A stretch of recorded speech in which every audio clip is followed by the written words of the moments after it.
Okay, now I want to take a look at a more complex circuit that actually involves some dynamic circuit synthesis while it's running. And we're not going to talk about the details of how this circuit works, but I just want to show you how you can explore it in the simulator. So let's go ahead and run our simulator in the usual way. And this time I'm going to need a really big window, so I'm going to stretch this out and shrink my command line down pretty small. And this is a file called 2dwirebuild.bin. And if I load that in, we can see what the circuit looks like. It has a pretty large extent, and if I run this for a clock cycle, it generates an output into this cell with a C input of 1 and a D output asserted. If I run it another clock cycle, it configures this cell below the one that it had previously configured, and in the next clock cycle it will configure this cell, and then it will go into a quiescent period. This is not terribly meaningful at this stage, but what I'm going to do is I'm going to reinitialize the grid, and I'm going to load this somewhere different. I'm still going to load it at the same vertical position, but I'm going to start it over about 10 blocks. So I'm going to load in row 0, column 10, 2dwirebuild.bin.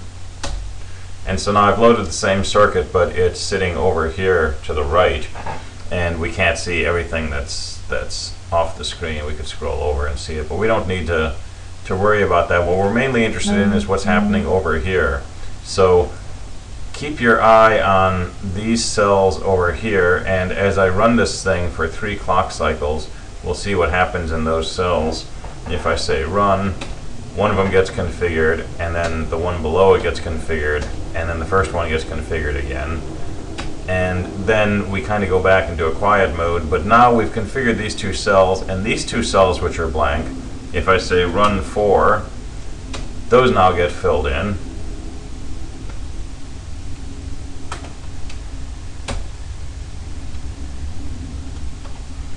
And if I say run again, so I need to run 8 steps to configure these, it configures another pair of cells, and if I do another R8, it will configure these 2 cells over here. And so this is an example of a dynamic circuit. It's a circuit that's running, and as it runs, it configures cells, and it uses the configured cells to configure other cells. And if I just kind of let this thing free run with just a G command, we'll see it very quickly fills in these lines of cells all the way over to the edge until it hits the end of the matrix. So there's the behavior of it.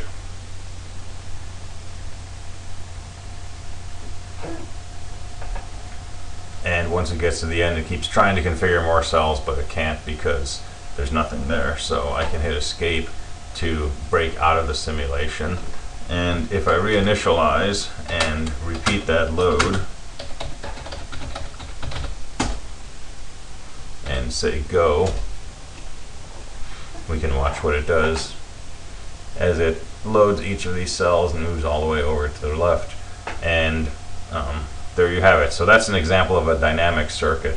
It's actually running pretty slowly because I have a screen recorder running in the background right now, but if you ran this just on a bare system without something else CPU intensive running, it would configure those cells really quickly.